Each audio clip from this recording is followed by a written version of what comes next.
औज़ुबिल्लाहिमिनश्शैतानिर्रजीम बिस्मिल्लाहिर्रहमानिर्रहीम। मेरा नाम ज़हीर अहमद है और मैं हूँ आपका मैथमेटिक्स का टीचर।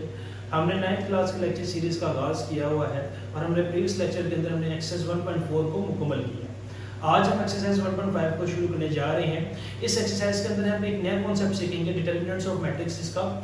मैं क्वेश्चन कराऊंगा आपको, क्वेश्चन के बीच में उसका कॉन्सेप्ट भी बता दूंगा और उसकी डेफिनेशन भी आपके साथ शेयर कर दूंगा। तो चलिए इस लेक्चर को स्टार्ट करते हैं। एक्सरसाइज 1.5 पे जब हम मूव करते हैं तो उसका पहला सवाल लिखा हुआ था हमारे पास, find the determinant of the matrices. हमने मैट्रिसेस का डिटर्मिनेंट निकालना सीखना है। अब ये डिटर्मिनेंट क्या होते हैं, पहले मैं इसको यहां पे समझा देता हूं कि डिटर्मिनेंट क्या होता है।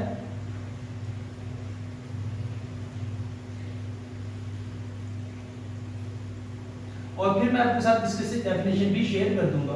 पेपर में ये शॉर्ट डेफिनेशन के तौर पर भी सवाल आ सकता है और इसके अंदर से अमूमन एक आधा शॉर्ट क्वेश्चन पेपर में पूछा जाता है। डिटर्मिनेंट ऑफ मैट्रिक्स से मुराद क्या है? लेट्स सपोज मेरे पास एक मैट्रिक्स ए है, ए बी सी और डी। ये 2x2 का मेरे पास एक मैट्रिक्स है।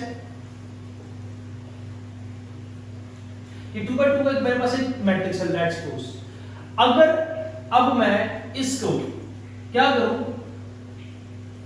इस a को d के साथ मल्टीप्लाई कर दूं और b को c के साथ मल्टीप्लाई कर दूं और बीच में साइन माइनस के डाल दूं, तो इसको डिटर्मिनेंट कहते हैं। अच्छा, डिटर्मिनेंट को शो किससे करते हैं? डिटर्मिनेंट के दो सिंबल हैं। हम उसको d e t a भी लिख सकते हैं या फिर हम इसको डिटरमिनेंट का सिंबल होता है जो कि ज्यादा हम सवालों में इस्तेमाल करेंगे, a लिख के उसको स्ट्रेट दो लाइंस के अंदर, जिस तरह मॉडुलस का साइन होता है, तो स्ट्रेट लाइंस के अंदर हम इसको लिख देते हैं। यानी कि याद रखिएगा, ये मैट्रिसेस की तरह एक स्क्वायर ब्रैकेट्स नहीं होती, ये दो स्ट्रेट लाइंस होती हैं। अब इसको सॉल्व कैसे? Determinant of a that is equal to straight line a b c और d। हमने जब भी डिटरमिनेंट निकालना हो तो हम उन मैट्रिक्स को दो स्ट्रेट लाइंस के अंदर पहले लिखेंगे। अब a हमारे पास एक मैट्रिक्स है, a b c d 2x2 का हमने दो स्ट्रेट लाइंस के अंदर इसको लिख दिया, यानी डिटरमिनेंट की फॉर्म में लिख दिया। अब डिटरमिनेंट कैसे फाइंड करेंगे?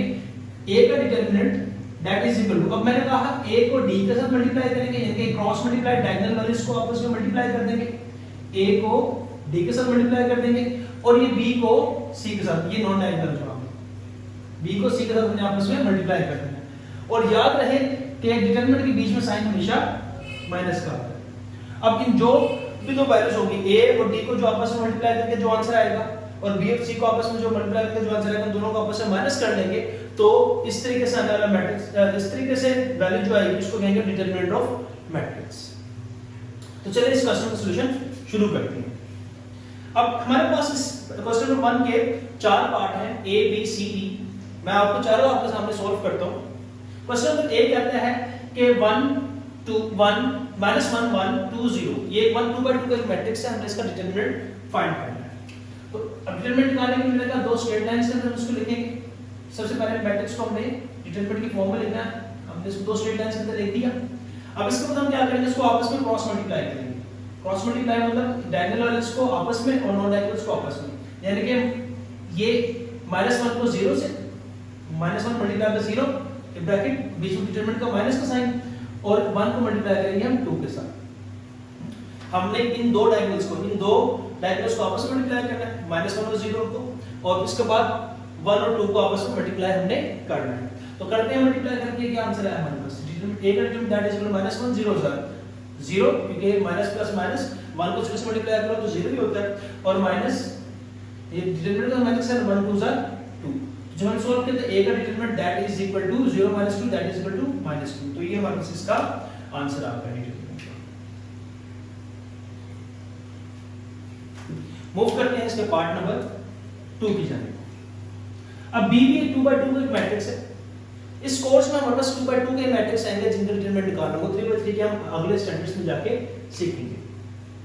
b हमारे पास मैट्रिक्स स्ट्रेट लाइंस में लिखेंगे। ज्यादातर मैंने आपको बताया हम इसको DET भी लिख सकते हैं, DET stand for determinant of a, लेकिन ज्यादातर हम इसको स्ट्रेट लाइंस के अंदर ही लिखेंगे।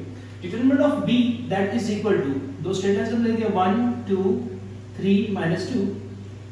अब b का डिटरमिनेंट निकालना है तो क्या करते हैं, इस 1 को -2 से मल्टीप्लाई कर देंगे, ये क्रॉस मल्टीप्लाई, इसको 1 को -2 से मल्टीप्लाई कर देंगे, डिटरमिनेंट का बीच में माइनस का साइन आ गया, और यहां से 3 को हम मल्टीप्लाई कर देंगे 2 के साथ।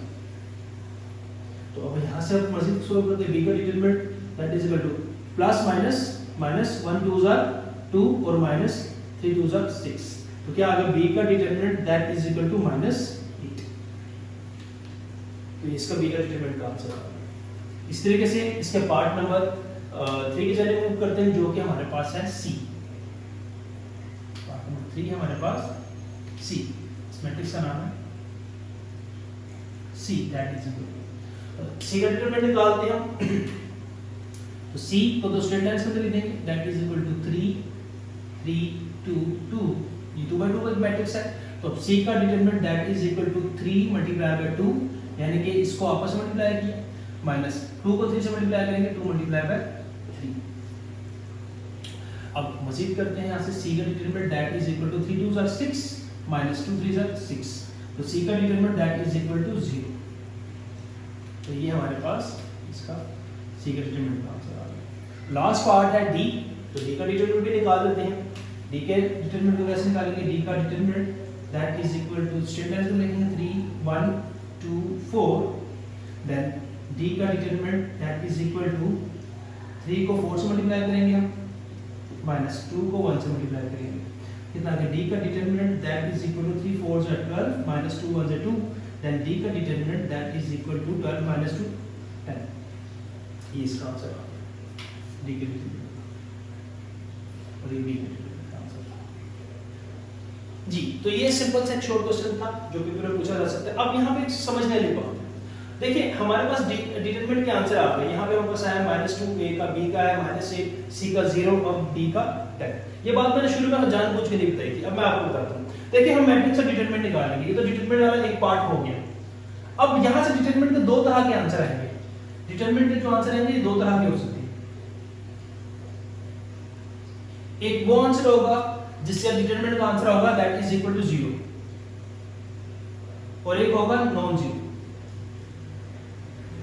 नॉन जीरो सम्राट वो वैल्यू जो 0 ना हो, वो नेगेटिव भी हो सकती है, पॉजिटिव भी हो सकती है। मतलब कि एक ऐसा डिटरमिनेंट जिसका आंसर इज इक्वल टू 0 आ जाए, और एक ऐसा डिटरमिनेंट जिसका आंसर 0 के इक्वल ना आए। तो हमने क्या करना, देखें इसके खास नाम है हमारे पास। देखिए ऐसा डिटरमिनेंट जिसको हम फाइंड करें, डिटरमिनेंट को, डिटरमिनेंट का आंसर 0 आ जाए, तो ऐसा मैट्रिक्स हमारे पास सिंगुलर मैट्रिक्स कहलाएगा। क्या कहलाएगा, सिंगुलर मैट्रिक्स। ये बड़ी अहम डेफिनेशन है, पेपर में अक्सर वो पूछ भी लेते हैं। यानी कि सिंगुलर मैट्रिक्स क्या है, कि ऐसा मैट्रिक्स कि जिसका डिटरमिनेंट का आंसर क्या है हमारे पास 0 आ जाए। यानी कि हम किसी मैट्रिक्स का डिटरमिनेंट निकालेंगे और अगर उसके डिटरमिनेंट का आंसर 0 आ जाए हमारे पास, तो वो सिंगुलर मैट्रिक्स होगा। और इसी तरह हम डिटरमिनेंट किसी अगर मैट्रिक्स का आंसर नॉन जीरो है, मतलब कि हम किसी मैट्रिक्स का डिटरमिनेंट निकालेंगे और डिटरमिनेंट का आंसर 0 के इक्वल ना आए, तो ऐसा मैट्रिक्स कहलाएगा हमारे पास non singular matrix. Non singular matrix paper में अक्सर ये डेफिनेशन की पूछता है, डिफरेंस बिटवीन सिंगुलर और नॉन सिंगुलर मैट्रिक्स, तो आप यही लिखेंगे। इसकी डेफिनेशन मैं आपके साथ शेयर कर दूंगा, ठीक हो गया। तो यानी कि अगर सवाल आपसे पूछे कि हमने एक मैट्रिक्स का singular matrix non singular matrix निकालना है, how can we find out singular and non singular matrix, या अगर इसमें से कहें वो आपको सवाल दे दे और आप कहें इसके अंदर सिंगुलर और नॉन सिंगुलर मैट्रिक्स निकालें, तो जरा देखें क्वेश्चन नंबर 1, इसका डिटरमिनेंट हमने निकाला, इसके डिटरमिनेंट का आंसर आया -2, इसके डिटरमिनेंट का आंसर आया -2 which is not equal to 0, इनका 0 के इक्वल नहीं, यानी कि एक नॉन सिंगुलर है, ये नॉन सिंगुलर मैट्रिक्स है।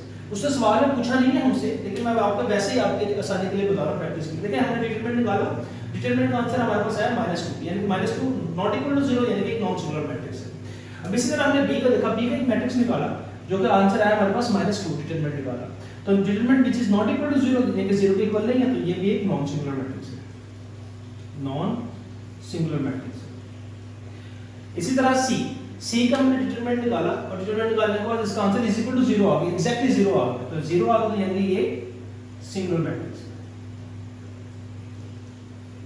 और इसी तरीके से इसके डिटरमिनेंट का आंसर क्या है, 10 है which is not equal to 0, यानी कि ये नॉन सिंगुलर मैट्रिक्स है, ठीक है। इसी तरह इसका क्वेश्चन नंबर 2 है, बिल्कुल इसी तरीके से हम अब मूव करते हैं क्वेश्चन नंबर 2 की जाने जी। अब इसकी क्वेश्चन नंबर 2 की जाने मूव करते हैं। क्वेश्चन नंबर 2 कहता है फाइंड, तलाश करें, ढूंढें which of the following matrices, इनमें से कौन से matrices are singular matrix and non singular matrix।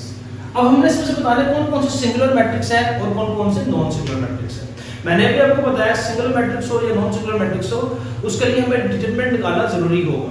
हम देखेंगे किसी मैट्रिक्स का डिटरमिनेंट निकालेंगे, हम डिटरमिनेंट कैसे निकालते हैं मैंने अभी आपको बताया। हम उसको क्रॉस मल्टीप्लाई करके बीच में माइनस का साइन पुट करेंगे, फिर उसके आंसर को जज करेंगे।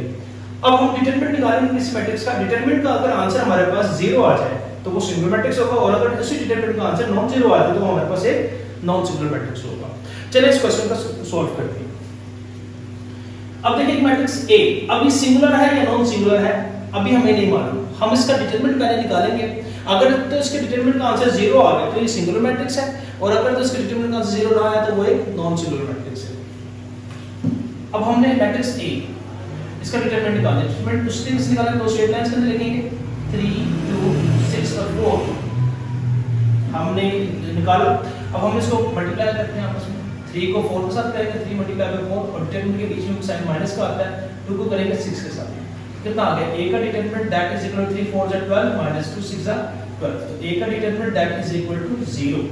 अब देखिए यहां पे डिटरमिनेंट का आंसर क्या है, तो जज कीजिएगा। यहां पे इसके डिटरमिनेंट का आंसर क्या है, इसके डिटरमिनेंट का आंसर आ रहा है 0, यानी कि इसके डिटरमिनेंट का आंसर है 0 में, यानी कि एक सिंगुलर मैट्रिक्स हो। तो as the determinant is equal to 0, यानी कि डिटरमिनेंट क्या है, is equal to 0, is equal to 0, यानी कि ये एक सिंगुलर मैट्रिक्स है।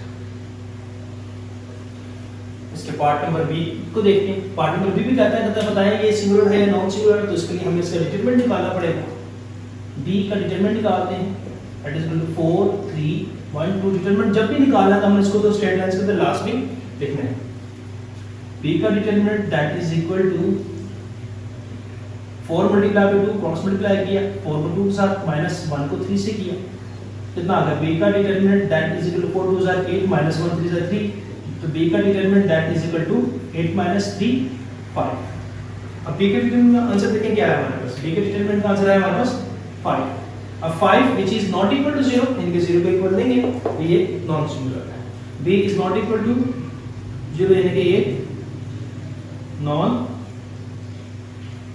Singular matrix. क्वेश्चन नंबर 3 को देखते हैं, पार्ट नंबर। क्वेश्चन नंबर 3 क्या कहता है, सी कहता है इसका बताएं सिंगुलर है या नॉन सिंगुलर है, तो इसके लिए हमें इसका डिटरमिनेंट निकालना पड़ेगा। 7 3 माइनस 9 और 5।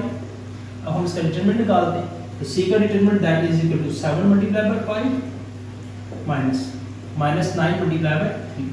अब 9 के साथ माइनस का साइन करें, सी का determinant that is equal to 7 5 से 35। अब देखिएगा ये माइनस माइनस प्लस हो गया, 9 3 से 27। सी का determinant that is equal to हमारे पास कितना आ गया 7 8 9 10 11 12, तो 2 1 हासिल 3 2 5 62 आया, यानी कि ये which is not equal to 0, यानी कि नॉन सिंगुलर मैट्रिक्स है। इसी तरह ये पार्ट नंबर डी है, डी का डिटरमिनेंट निकालेंगे 5 माइनस 2 माइनस 10 और 4 जी। अब देखेंगे डी का डिटरमिनेंट निकालते हैं, 5 multiply by 4 minus 10 multiply by minus 2, कितना आ गया। डी का determinant that is equal to 5 4 से 20।